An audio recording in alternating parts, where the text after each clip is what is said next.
ഞാൻ എൻ്റെ കൂർക്ക കൃഷി നിങ്ങളെ പരിചയപ്പെടുത്താൻ കേട്ടോ. ഞാനിതിൻ്റെ വീഡിയോ എൻ്റെ മറ്റേ താഴത്തെ ലിങ്കിൽ നോക്കി ഇടുന്നുണ്ട്. അത് നോക്കിക്കഴിഞ്ഞാൽ നിങ്ങൾക്ക് മനസ്സിലാവും. ഞാനിതിൽ ഡബിൾ, അതായത് നമുക്ക് എങ്ങനെ കൂർക്ക സാധാരണ ഇടുന്നേക്കാളും കൂടുതലായിട്ട് ഉണ്ടാക്കാനാണ് ഞാൻ പറഞ്ഞിട്ടുണ്ടാറുള്ളത്. ഇപ്പോൾ ഞാൻ ഇത് ചാക്കിൽ നട്ടിട്ടുണ്ടായിരുന്നു, ഇതേമാതിരി വളർന്നു വന്നു.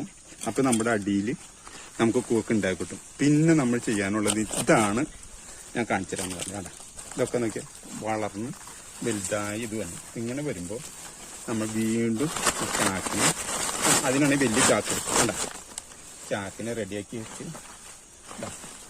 ഒന്ന് തണ്ടിനൊന്നും അനക്കം പറ്റാതെ തണ്ടൊടിയാതെ തണ്ടിനും പറ്റാതെ ചാക്ക് മുഹൂർത്ത പതുക്കന് അതിൻ്റെ ഉള്ളിലേക്കാക്കി വെച്ച് കൊടുക്കാം.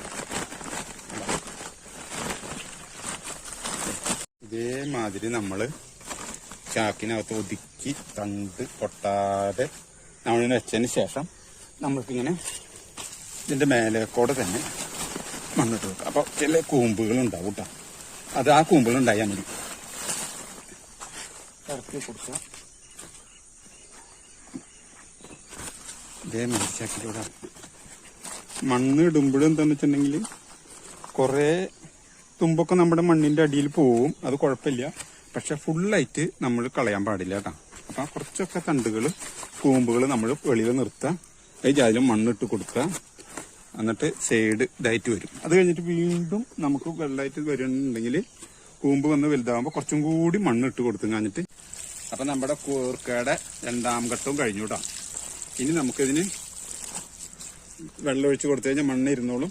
ഇനി കൂടുതൽ അങ്ങനെ ഇരിക്കുന്ന പൂവാണെന്നുണ്ടെങ്കിൽ കുറച്ചും കൂടി മണ്ണിട്ട് കൊടുത്താൽ മതി കേട്ടോ. ഇതാണ്, ഇതെല്ലാം ഞാനിപ്പോൾ അങ്ങനെ ചെയ്തു വെച്ചിരിക്കുന്നു. ഇനി നമുക്ക് വേറെ ഒന്നും നോക്കാനില്ല. 2 തട്ടിലായിട്ട് കൂർക്ക കൃഷി വിത്തുകൾ നമുക്ക് ഉണ്ടായി കിട്ടും. അതാണ് കൂർക്കയ്ക്കുള്ളൊരു പ്രത്യേകത കേട്ടോ. മനസ്സിലായി? അപ്പം ഇതിന് വളം കൊടുക്കുന്നത് ചാണം കൊടുക്കുക. ഇതാണ് നമ്മുടെ കൂർക്ക 2ാമത് ചാക്കിൽ 2 സ്റ്റെപ്പായിട്ട് ചാക്ക് നിറയെ കൂർക്ക ഉണ്ടാവേണ്ട രീതിയിൽ. അപ്പം നിങ്ങൾക്ക് എല്ലാവർക്കും ഈ ചെറിയ വീഡിയോ ഇഷ്ടപ്പെട്ടെന്ന് വിചാരിക്കുന്നു.